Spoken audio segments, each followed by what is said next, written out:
आत चरावे, चाले गेले विसरून जावे, पुढे पुढे चालावे, जीवन गाणे गात चरावे, जीवन गाणे गात चरावे.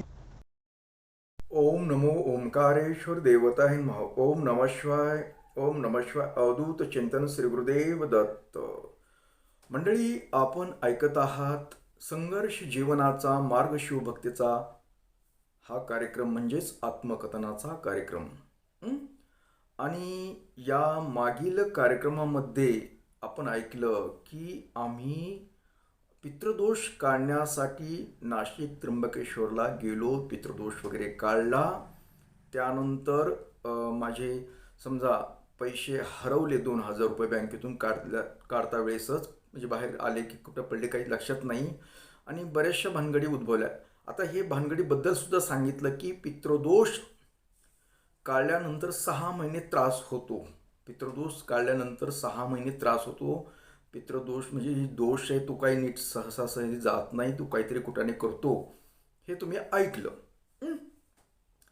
आता त्यानंतर आल्यानंतर आता आमचं रुटीनमध्ये चाललेलं होतं, पण जे माझे जाणते चुलते होते, तुम्हाला पाठीमागे काही भागामध्ये तुम्ही ऐकलं पण असेल, तर ते जाणते चुलते होते ना, म्हणजे त्यांची पत्नी अर्थात माझी चुलती.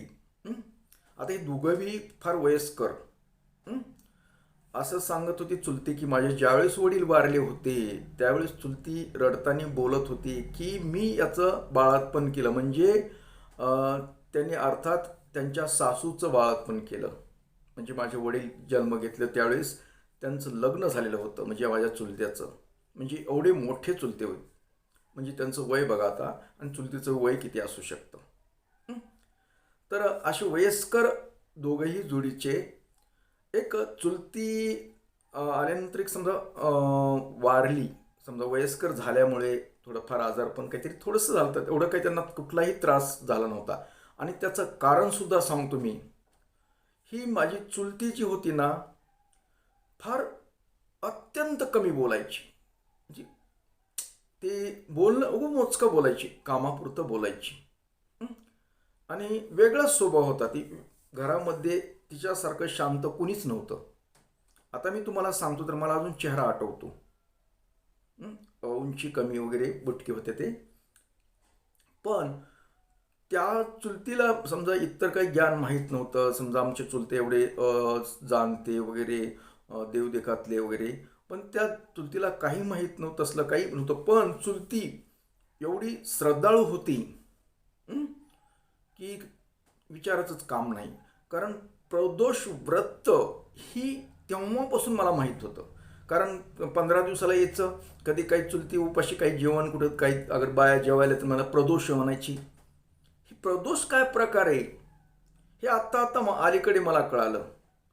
लहानपणी मला त्यावेळेस कळतच नव्हतं.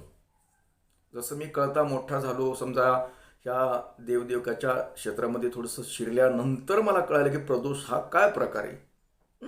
शिव उपासनेतला एक प्रकार आहे थोडक्यात. तर ही प्रदोष व्रत ही माझी चुलती करत असं, त्याच्यामुळं मला ही प्रदोष माहीत होता. कारण ती दिवसभर काही खात नव्हती, आणि तसे तर उपास ते तसे खातच नव्हती, जास्त कुठे दिसत नव्हते, कारण चुलते पण तसे खात नव्हते. आणि ही चुलती, आता एवढं मोठं कुटुंब होतं आमचं मोठं, त्या कुटुंबामध्ये ही करती थोरली. पण कुणाला कधी असं सहसा भांडलेलं वगैरे काही असं काही प्रकार मी पाहिला नाही त्यांच्याकडून. आणि प्रदोष व्रत अशी काटेकोरपणे करायची. माझे चुलते समजा भिक्षा मागायण्यासाठी सकाळी पहाटे लवकर जायचे परगावाला वगैरे, तर ती येऊपर्यंत ती येत असे 2-3 वाजता. तिथून पुढे नंतर अजून डबल आंघोळ करायची, पूजा करायची, म्हणजे 3-4 वाजायचे त्यांना सर्व आवरायला, म्हणजे चुलत्याला. तोपर्यंत ही बाई म्हणजे माझी चुलती उपाशी राहायची.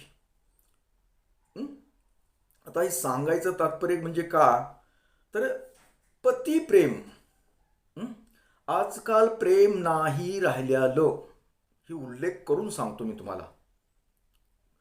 प्रेम फक्त पूर्वीचे लोकच करू जाणं.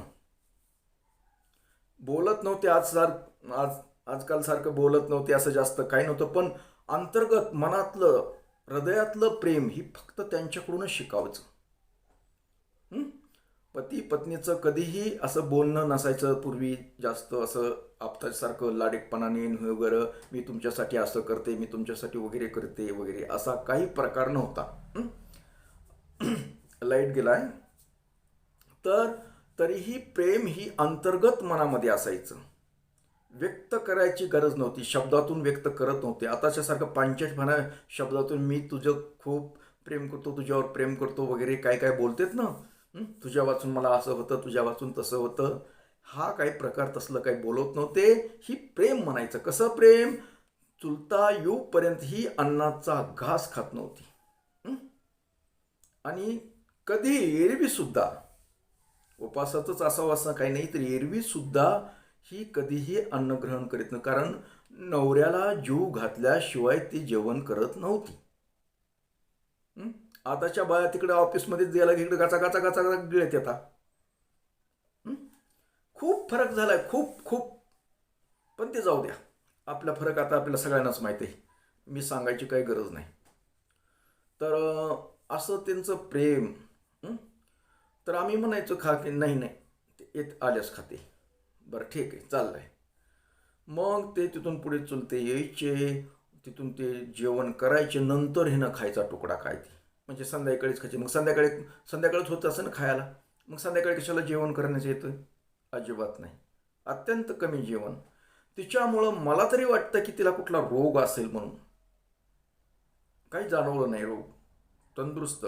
कधी मी तरी पाहिलं, आता काय मला एवढं काही कळत नाही, पण कधी दवाखाना वगैरे असला काही प्रकार झाला नाही. सहजरित्या चलत चलत गेल्यावर गेली ती. मग आम्ही तिकडून पितृदोष काढल्यानंतर आमची चुलती समजा आल्यानंतर वारली. आता ते फार मोठा किस्सा झाला त्याच्यामध्ये. काही झालं, मग ते जिथं आमच्या समजा समाधी वगैरे करायच्या जागा होती सार्वजनिक, तिथं तिथं गावातल्या लोकांनी अडवलं. तिथंच आमच्या चुलत भावानं ती समजा समाधी बांधल्या. तिथून पुन्हा ती भांडणं तंट, कोर्ट कचाऱ्या वगैरे बऱ्याच गोष्टी झाल्या. कारण ती गाववाले म्हणाले इथं मंदिर आहे, मंदिरापाशी आता आमची ती स्मशानभूमीच होते, पण स्मशानभूमीला दिलेली जागा होती, पण ते राजकारण वगैरे हा प्रकार, आता मी त्यातला नसल्यामुळं आता मी त्याच्यात काही तुम्हाला त्याबद्दल बोलत नाही. मग ही खूप पोलीस केसन वगैरे झाल्या होत्या. मग आमच्या चुलत्याला बी पोलिसांनी घेऊन गेले होते. आमच्या चुलत भावाला पोलीस स्टेशनमध्ये वगैरे सगळे काय गेले होतं. मग मी आणि एक जर माझ्याबरोबर एक दुसरा चुलत भाऊ, एक आम्ही दोघंजण मग पोलीस स्टेशनला गेलो. आणि कशामुळं काय जरा थोडी चौकशी केली, तर ते असंच सांगितलं, म्हणजे आपली जागा आहे, असं झालं तसं झालं. मग मी तिथं चुलत्यांना सांगितलं, म्हणलं दादा नका अडवू म्हणलं जागा, काय होईल म्हटलं, मंदिरच होईल ना तिथं, होऊ द्या ना म्हटलं. उलट चांगली गोष्ट आहे, समाधीच्या जागेवर मंदिर होतंय, ही वाईट गोष्ट आहे का? आपल्या समाधीवर कोणी पाणी वतीत नाही म्हणलं, कुत्रंही मुतत नाही पुन्हा नीट. असं तसं जरा बोललो, त्यांना ते समजलं. मी समजावून सांगितलं, नका भांडणं करू, ह्याचे नका भांडणं धरू, राहू द्या. गावाले म्हणतात ना आमची जागा आहे, तर राहू द्या, त्यांना मंदिर बांधायचं ना, बांधू द्या, चांगली गोष्ट आहे ना.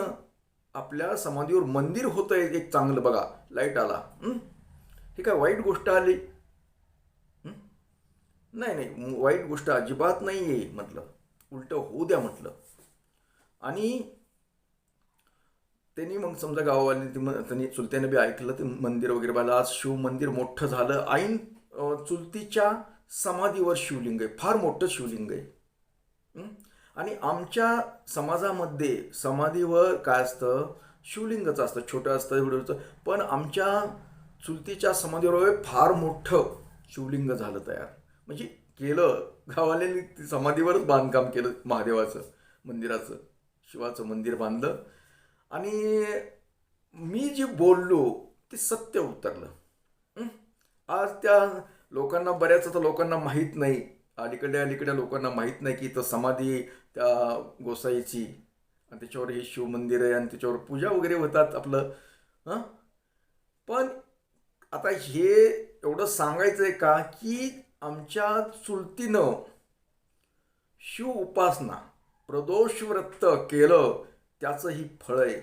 आज माझ्या चुलत्याची समाधी आहे दुसरी तिकडे पलीकडे आमच्या जागेमध्ये, समजा म्हणजे आमच्या चुलत भावाच्या जागेमध्ये.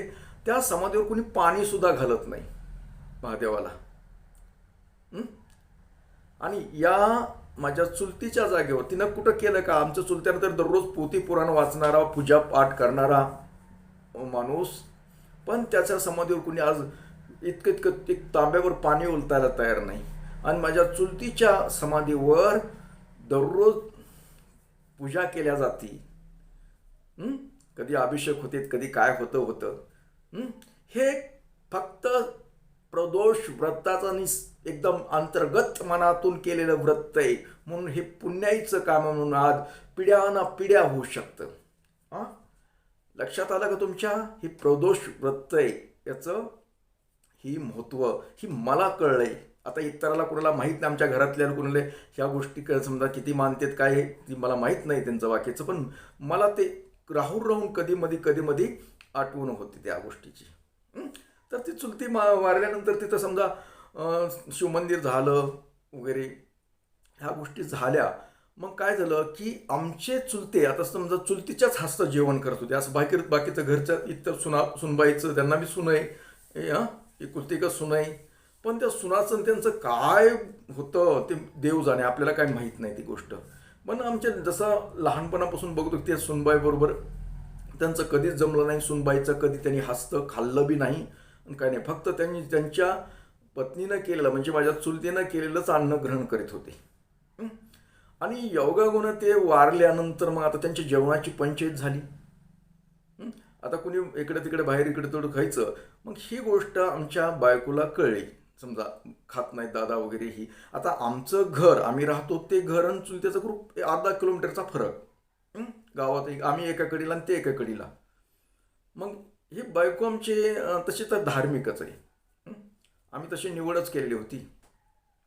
आणि तिचं म्हाताऱ्या माणसाबरोबर वयस्कर माणसाबरोबर फार सूत्र जमायचं. आमचे जे दादा म्हणतो आम्ही, ती जाणते दादा थोडक्यात, त्या दादाला बरेच लोक भीत होते, कारण ते जाणते होते, कडक स्वभावाचे होते, सर्व गोष्टी असल्यामुळं बरेच जण जरा जपूनच राहत होते त्यांच्यापासून.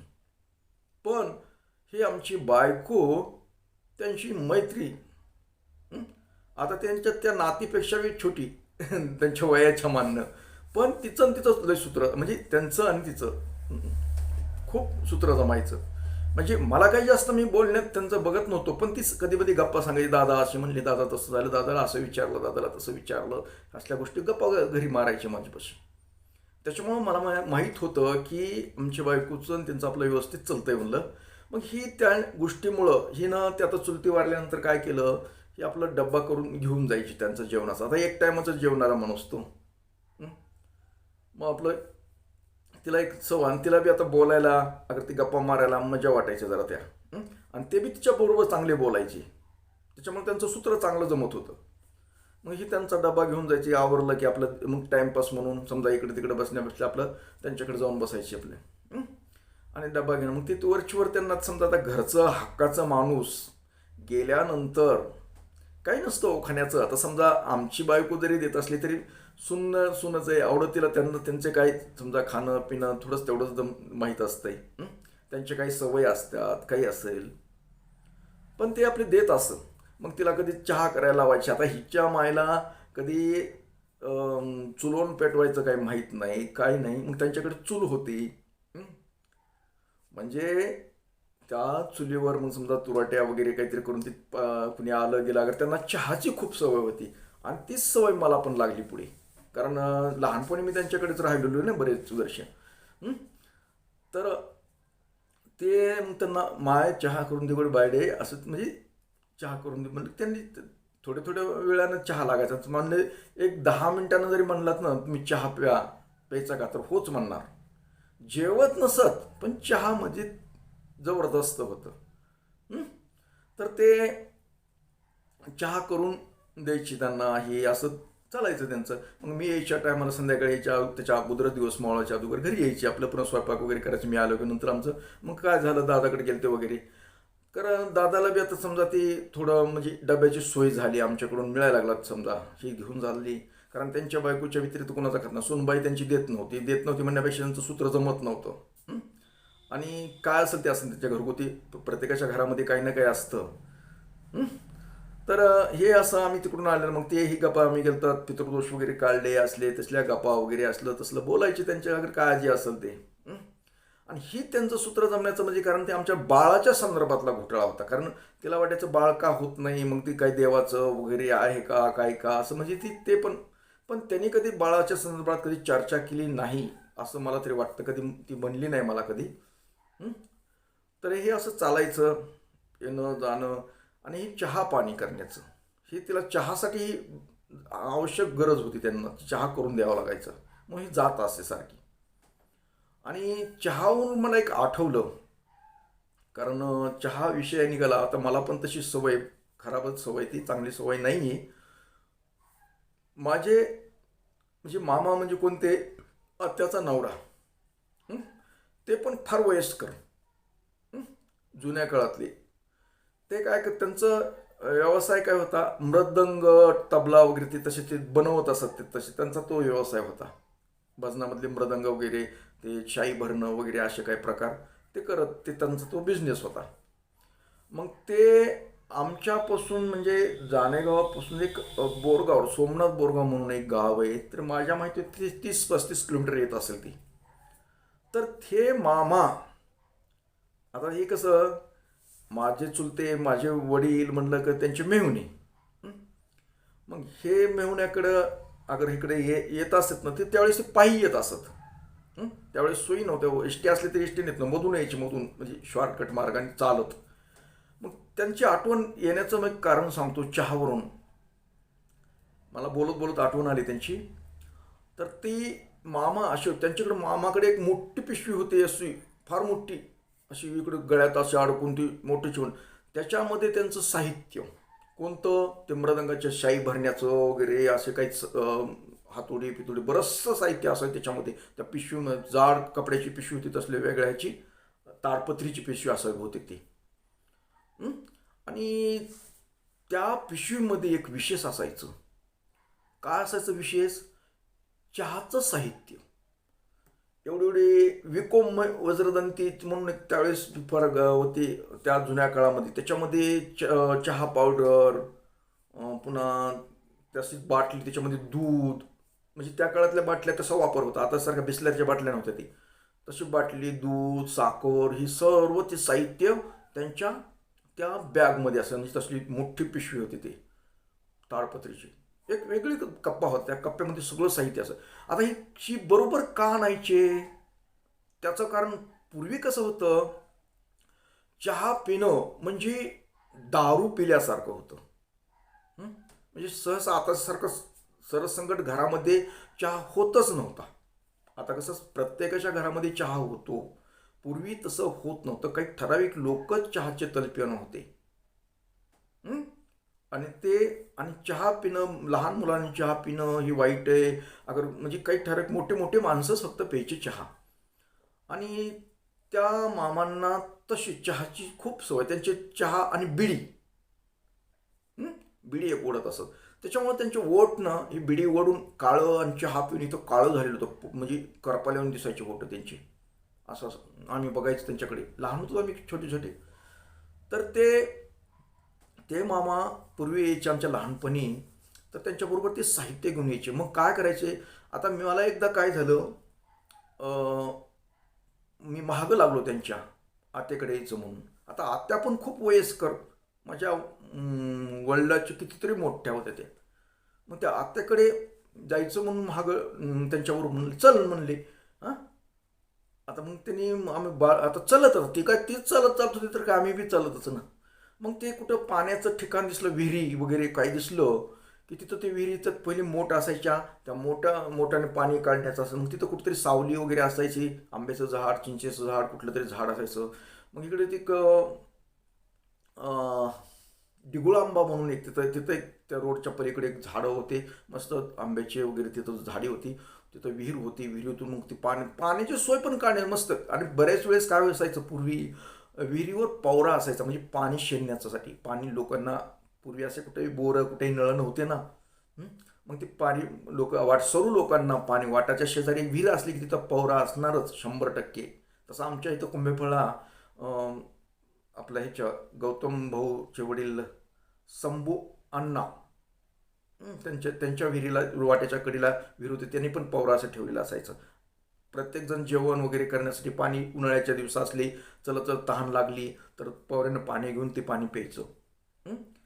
तर तसं पवरा वगैरे होता त्या विहिरी होती. तर मग त्यांनी 3 दगडं मांडले, तिकडं तिकडून तिकडून आयसन बघितलं, पेटवलं, त्यांच्याकडे ते तसले चकमक, आता त्या लोकांना तर कळणार बी नाही ती चकमक काय प्रकार होता ते.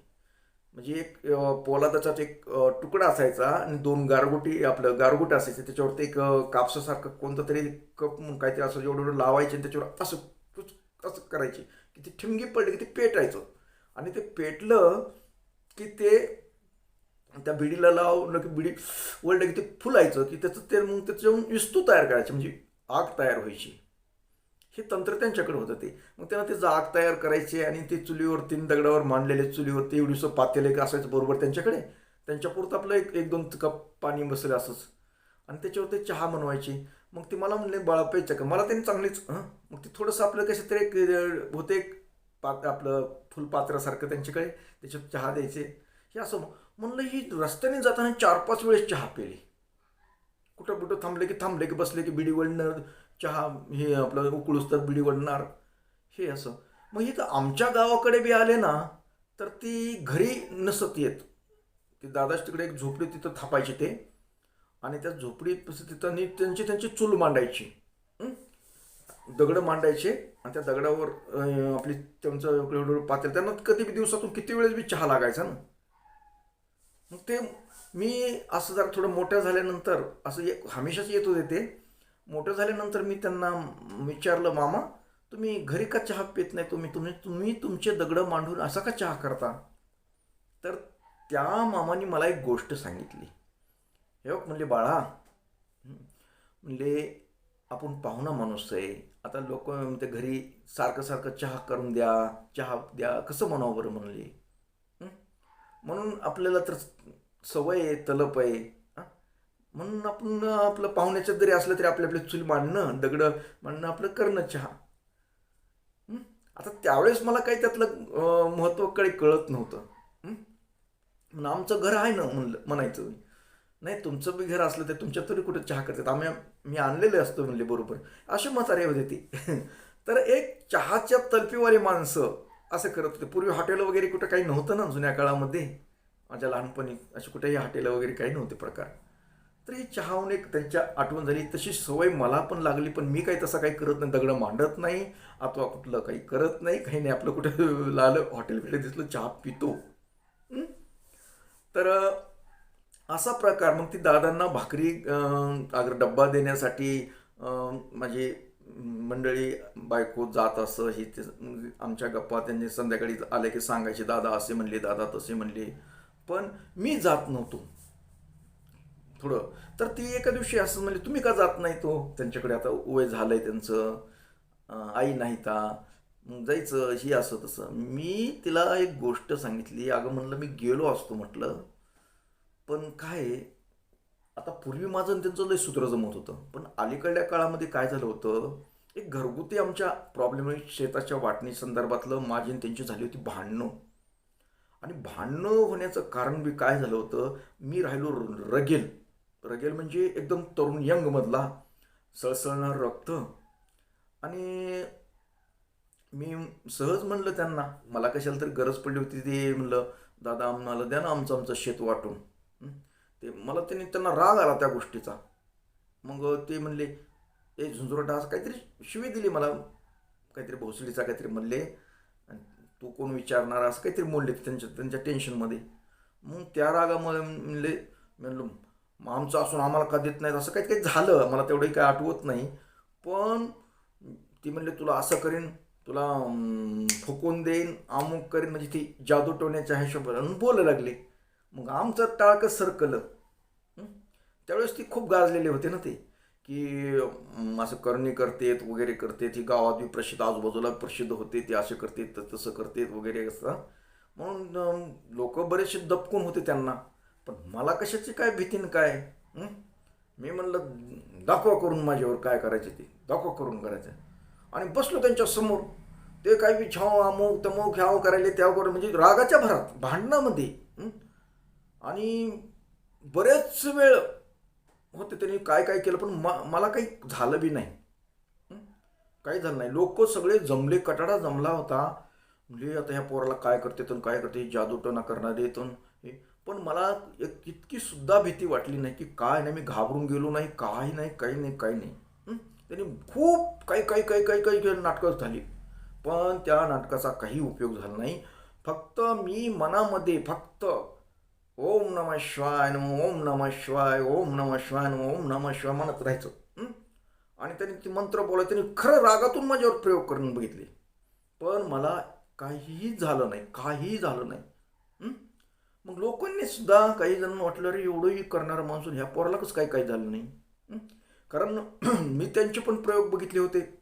इतराच्या ह्याच्यावर काही बाधा वगैरे झाल्यानंतर कसे काढायचे, काय करत होते, मीच पाहिले होतं लहानपणापासून, त्यांचं सगळंच माहीत होतं. पण मी इतकं क्षण कसलंही न घाबरता त्यांच्या समोर बसलो. त्यांनी बरंच काही काही नाटकं केले, काय करायचे तेवढे केले, पण अजिबात नाही. रात्र जवळजवळ 11 11:30 वाजेपर्यंत आमचा हे गोंधळ चालला होता. मला बोलवायला धरून दुसऱ्या माणसाला बसू नको, काय करते, असं होत असते, तसं होतं, मोठे माणसं आहेत ते, तसं बोलून लागतं, असं कसं म्हणलं, असं तसं काय बी म्हणजे तुम्ही जा म्हणायचं.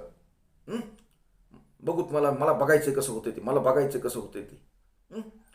पण तुम्हालाही सांगायचं तात्पर्य की ज्यावेळेस आपण कुठे म्हणतो न करणी, कुठं काही केलेले असतात, काही केल्यानंतर, पण मी स्वतःवरचा एक अनुभव तुम्हाला सांगतो की काही असो, पण आपण नामस्मरण केलं, शिवाचं नामस्मरण जर केलं ना, तरी काही होत नाही हो. एक बाधा पिता काही नाही होत. मी स्वतः माझ्या स्वतःवर प्रयोग करून बघितलाय मी. हे प्रसिद्ध जाणते होते, ते काही साधे शुद्धे नव्हते ते.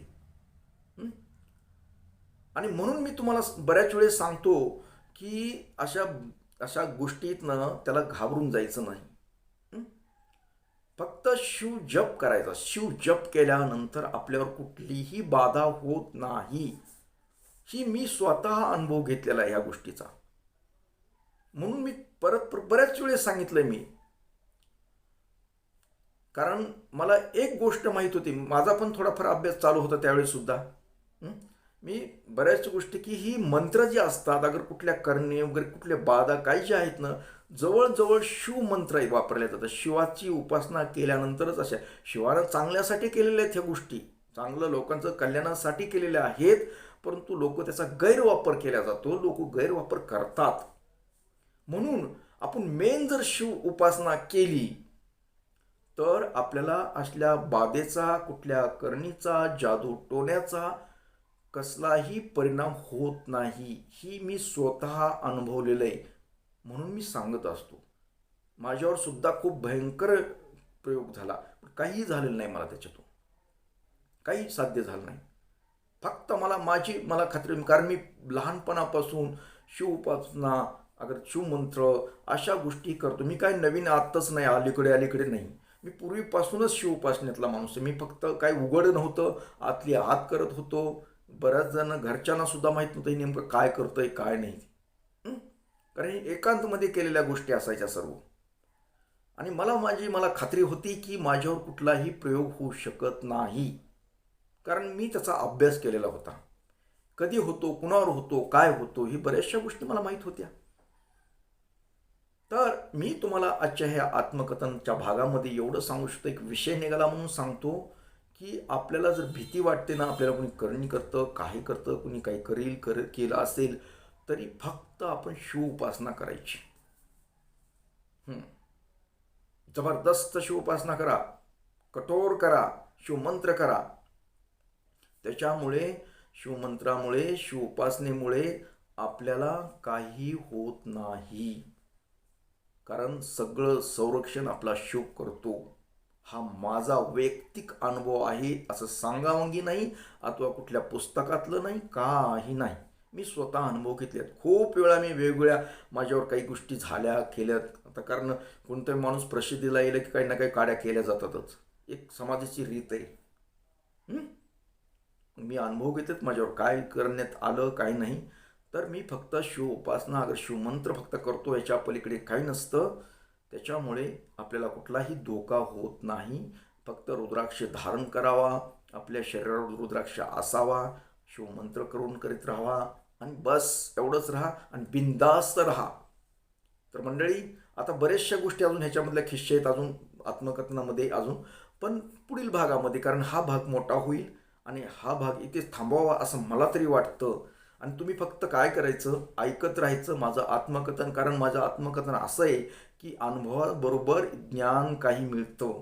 कारण मी जसं ज्ञान घेतलं, काही धार्मिक हो कुठल्या गोष्टी समाजातल्या काही आहेत त्या गोष्टीतून मी ज्ञान घेत आलो, म्हणून जी मी तुम्हाला अनुभव आले ते पण सांगत राहतो. गमती जमती असतात, कधी दुःखाचे असतात, कधी कशाचे असतात, चालूच असतं. तर तुम्ही माझं आत्मकथन ऐकत राहा. तर मंडळी, याबरोबरच आजचा भाग हा इथेच थांबवूया आणि परत भेटूया पुढील भागामध्ये. तोपर्यंत मंडळी, ओम नमः शिवाय, जय हिंद, जय भारत. सुखी राहा आणि समाधानी राहा आणि माझं ऐकत राहा आत्मकथन, संघर्ष जीवनाचा मार्ग शिवभक्तीचा.